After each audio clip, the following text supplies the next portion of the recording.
Le 7 mai 1944, la Vierge Marie confie à Maria Valtorta quelles furent ses 7 plus grandes joies. Maria Valtorta écrit: Au matin, après la communion à l'honneur du cœur immaculé, Marie dit: Je veux que tu comprennes mieux mes joies. Tu diras plus volontiers le chapelet franciscain.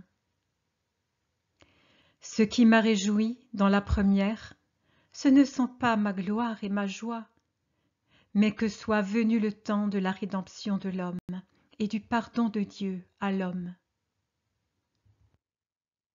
Dans la seconde joie, ce n'est pas la louange de ma cousine à mon sujet qui me rendit heureuse, mais d'avoir donné le signal de la rédemption par la sanctification de Jean-Baptiste en lui amenant mon Jésus, votre Rédempteur.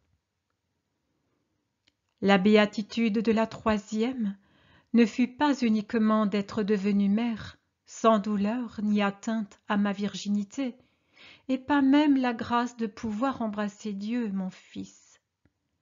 La véritable raison en était que désormais, la terre avait son Sauveur.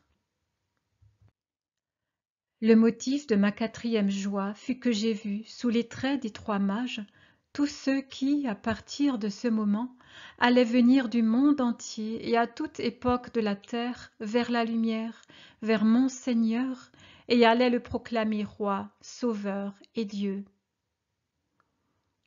L'allégresse du 5e événement n'est pas uniquement due au fait que mon amour de mère a cessé de souffrir lorsque j'ai retrouvé mon fils perdu. Cela aurait été de l'égoïsme, mais ce m'était une joie inexprimable d'entendre retentir pour la première fois la bonne nouvelle et de comprendre que, avec quelques années d'avance, elle tombait dans certains cœurs et y germait en plante éternelle. Je me réjouissais pour ces personnes instruites d'avance. Ma 6e joie fut encore plus grande pour vous, les créatures sauvées. Le ressuscité me disait que les cieux étaient ouverts et déjà habités par les saints du Seigneur qui attendaient cette heure depuis des siècles, et que, dans ces cieux, les places de milliers et de milliers de sauvés étaient déjà préparées. Pour moi, qui suis votre mère, ce m'était une joie d'une profondeur incalculable de savoir votre demeure prête. Enfin, ma 7e joie ne fut pas due à ma gloire. La raison en était que, devenue par la bonté de Dieu reine des cieux, je pouvais, en tant que telle, m'occuper de vous, mes amis. Choisie comme je l'étais pour m'asseoir à la droite de Dieu, je pouvais directement parler, prier et obtenir des grâces pour vous par une supplication puissante. Aucune de mes joies ne m'a concernée moi seule. L'égoïsme, même le plus juste et le plus saint, détruit l'amour. Chacune d'elles a été suscitée par un amour parfait et a servi d'incitation à un amour encore plus parfait. Je suis maintenant bien heureuse. Je ne pourrais l'être davantage, puisque je suis entourée de l'étreinte trinitaire de Dieu. Mais je me sers encore de ma béatitude par amour pour vous. Là aussi, j'applique la loi. J'aime Dieu de tout mon être et mon prochain comme moi-même. Comme moi-même, non parce que je suis Marie, mais parce que Marie a trouvé grâce aux yeux du Seigneur et est aimée de lui.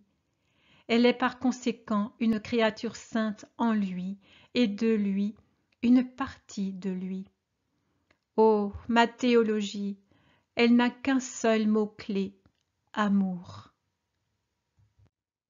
Je suis la reine des cieux, parce que j'ai compris cette théologie comme aucune autre créature. Aime, tu seras sauvé. Aime, aime en parole et en silence. Aime en acte ou dans l'immobilité. aime avec ferveur ou dans la souffrance et l'aridité. Aime dans la joie et dans la douleur. Aime dans la victoire et dans la faiblesse. Aime dans les tentations et dans la liberté vis-à-vis de l'ennemi. Aime sans cesse. Qu'il y ait au plus profond de toi un lieu qui sache rester paisible et ardent dans l'amour au sein de tout ton être blessé, frappé, agonisant, hébété de douleur, épuisé par les assauts du démon, dégoûté par les événements de la vie, secoué comme une barque dans la tempête. Un lieu en toi qui ait pour seule mission d'aimer et l'exerce par ton esprit, pour ton cœur comme pour ta chair. Que ce lieu soit ton sanctuaire, qu'il s'y trouve l'autel à la lampe toujours allumée, les fleurs toujours fraîches, et que la louange ne cesse d'y retentir. Que tu pleures ou que tu ris, que tu espères ou que tu doutes, que tu sois exaucé ou non, que la partie la plus sainte de ton âme, celle qui vit en ce lieu consacré au culte de Dieu, sache toujours redire « Gloire à toi, Seigneur, gloire !» Nous te louons, nous te bénissons, nous t'adorons, nous te glorifions, car toi seul es saint, toi seul es Seigneur, toi seul es le Très-Haut. C'est pourquoi, avec les anges et les archanges, avec les trônes et les dominations, et avec toutes les armées célestes, nous chantons l'hymne de ta gloire en disant sans fin, Saint, Saint, Saint.